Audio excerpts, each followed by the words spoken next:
Maraming fans nina Alexa Ilacad at KD Estrada ang nananalig na ang next theater performances ng dalawa ay isang sikat na Broadway musical na.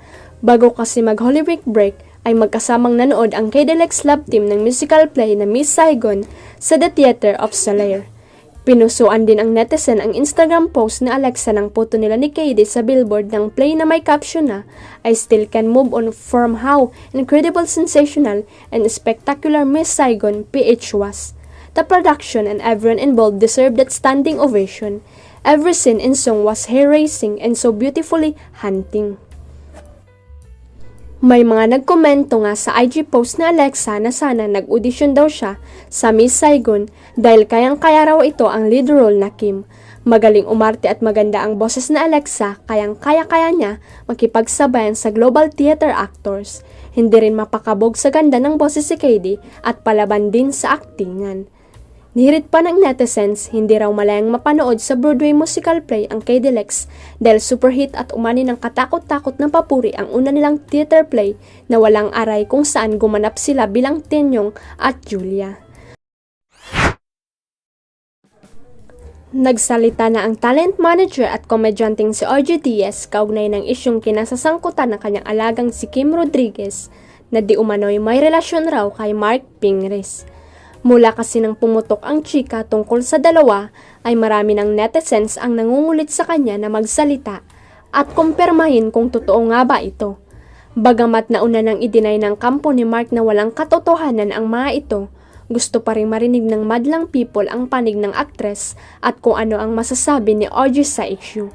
Kaya naman sa kanilang latest episode Showbiz Update ay nagsalita na ang talent manager at sinabing nakausap na niya si Kim tungkol dito. Nako, ito naloy talagang ako ang binabalbakan ng mga netizens. Teka nga, isa-silent ko muna itong cellphone ko. Panimula ni RG. Biro pa niya, nakakaloka ako ang tinatanong nila, buti na lang bading ako. Ani RG, pinabulaan na ni Kim ang isyong kumakalat laban sa kanya.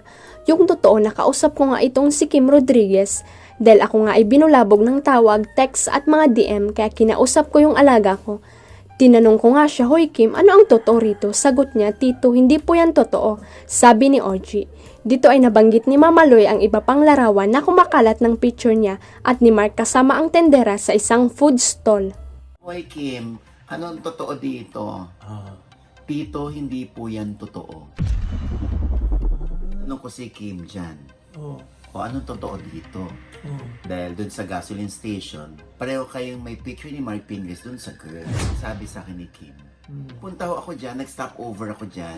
Kasi papunta ako ng Subi. Kasama yung mga kaibigan ko. Yung kay Mark Pingris po, hindi ko po alam kung kailan yun. So hindi sila magkasama doon? Hindi daw sila magkasama doon. Kaya sabi niya sa akin, kahit itanong niyo po dyan sa girl na yan, kung magkasama kami ni Mark Pingris or pareho niya kaming nakita, on that same time, I'm sure alam niya ang totoo.